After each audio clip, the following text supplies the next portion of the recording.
हमारे मन में कोई घटा और भाग नहीं होता, सिर्फ जोड़ और गुणा होता है। मैं नकारात्मक विचारों को हटाकर सिर्फ सकारात्मक विचार रखूंगा। आपको शुभकामनाएं, पर ये नहीं हो पाएगा। आपको बस थोड़ा ध्यान देना होगा कि ये काम कैसे करता है। आप देखेंगे कि आप जो हैं और जो आपने इकट्ठा किया है उसमें फर्क है।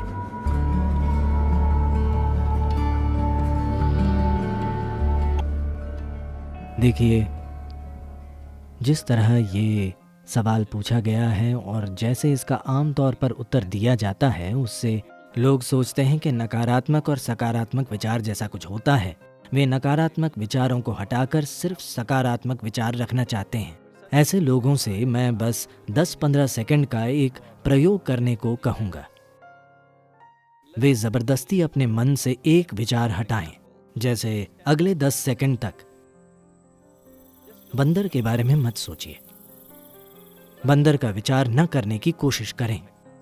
आप देखेंगे कि आप बंदरों से भरे हुए हैं। तो मैं कह रहा हूं कि यह आपके मन का स्वभाव है, क्योंकि इस मन में तीनों पेडल रेस बढ़ाने वाले हैं, ब्रेक या क्लच नहीं है।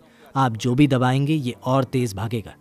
ऐसे मन के होते हुए नैतिक और धार्मिक शिक्षकों ने सिखाया है कि बुरी चीजों के बारे में मत सोचो। तब से वे हमेशा यही करने लगे।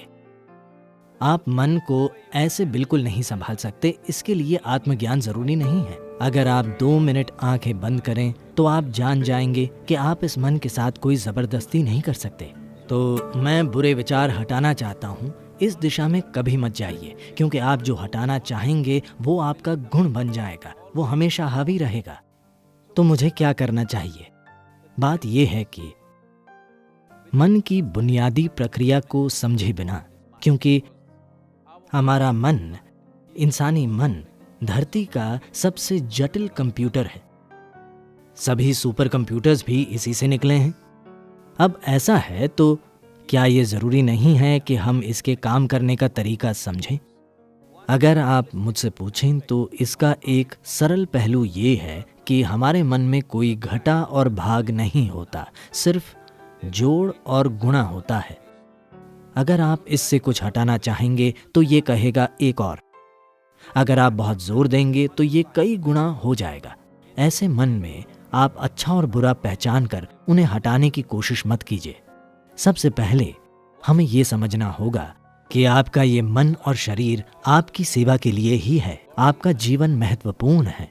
शरीर और मन वे साधन हैं जिन्हें हमारी सेवा करनी चाहिए। अगर आप किसी गाड़ी में बैठें तो उसे वहीं जाना चाहिए जहां आप जाना चाहते हैं। अगर वो अपने हिसाब से चलने लगे तो उसका फायदा क्या है? वो सिर्फ परेशानी होगी। फिलहाल दुर्भाग्य से ज्यादातर मनुष्य इंसानी मन की इस शानदार संभावना को एक परेशानी, एक समस्या की तरह अनुभव कर रहे हैं। ये आपके पास मौजूद सबसे सुंदर चीज है। बस आपको इसके काम करने के तरीके पर थोड़ा ध्यान देना होगा। सबसे पहले यही करना होगा। इसी कारण हम एक सरल सी चीज, ईशा क्रिया लेकर आए। ये आपको आपकी शारीरिक और मानसिक प्रक्रिया से अलग करने के लिए है। आप जैसी एक चीज है जो मौजूद है। ये आपके सभी विचारों और भावनाओं और शारीरिक प्रक्रियाओं का जोड़ नहीं है। आप इन सब से परे हैं। अगर आप अपनी आंखें बंद कर लें तो कुछ नहीं दिखता, पर आप मौजूद होते हैं। आप अपनी आंखों की खिड़की से बाहर देखते हैं, पर आंखें बंद कर लेने पर आपका अस्तित्व खो नहीं जाता। आपका अस्तित्व तब भी होता है। तो अपने विचारों और भावनाओं से परे भी आप मौजूद हैं।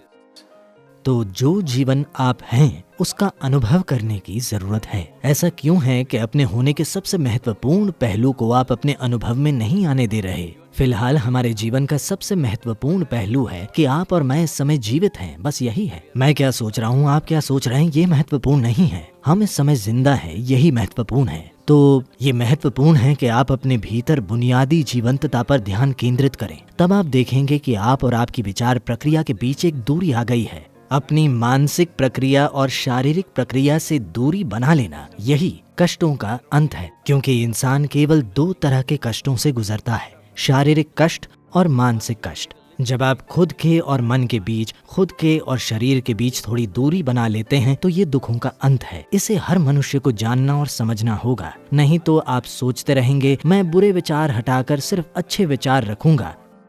मेरी शुभकामनाएं, पर यह नहीं हो पाएगा। 100% ये काम नहीं करने वाला, क्योंकि कोई विचार हटा नहीं सकता, उन्हें कुछ समय तक टाला जा सकता है। तो जब बुरे विचार आते हैं, आप कहें राम राम, शिव शिव, जो भी आप कहें, पर ये सिर्फ उनसे बचना हुआ, वो चले नहीं जाते। जिस पल आप उन्हें रोकते हैं, वे बड़ी ताकत से फिर आएंगे, वरना वे आपके सपनों में वापस आ जाएंगे। तो ये बहुत महत्वपूर्ण है। सबसे पहले आपको समझना होगा कि आपका गुस्सा, नाराजगी, आपका जो डर है, जो भी नकारात्मकता आप पैदा करते हैं, आमतौर पर नाराजगी और गुस्सा हमेशा किसी दूसरे की ओर होते हैं। पर हमें समझना होगा कि ये जहर हम खुद पी रहे हैं और दूसरे के मरने की उम्मीद कर रहे हैं। सौभाग्य से जीवन ऐसे काम नहीं करता। अगर मैं जहर पीता हूं तो मैं मरूंगा, मेरे जहर पीने पर आप नहीं मरेंगे। तो हमें ये समझना होगा, जहर से मेरा मतलब है आज आप इसकी जांच करा सकते हैं। फिलहाल आपका खून कैसा है? फिर 5 मिनट तेज गुस्सा करें और अपने खून की जांच कराएं। उसमें कई नकारात्मक तत्व होंगे। आप वाकई खुद को जहर दे रहे हैं। तो क्या आप जहर पीना चाहते हैं? बिल्कुल नहीं। अब मैं क्या करूं? ये सवाल एक तरह की मजबूरी से आ रहा है। कुछ मत कीजिए, बस आराम से बैठिए और बस जीवन प्रक्रिया पर ध्यान दीजिए। शायद आपके दिल की धड़कन या आपकी सांस, शायद जीवित होने की अनुभूति, आप कितने संवेदनशील या बोध पाने की काबिलियत रखते हैं, उसी के हिसाब से कुछ चीजें, शरीर की कोई संवेदना, आपकी सांसें, दिल की धड़कन या कुछ ऐसा लें जो आपको जीवन का संकेत देता हो। बस उस पर कुछ समय तक ध्यान दीजिए। धीरे धीरे आप देखेंगे कि आप और आपने जो इकट्ठा किया है उनमें एक दूरी आ गई है। इकट्ठा की गई चीजें हैं आपकी शारीरिक प्रक्रिया और मानसिक संभावना या फिर मानसिक अस्त व्यवस्था।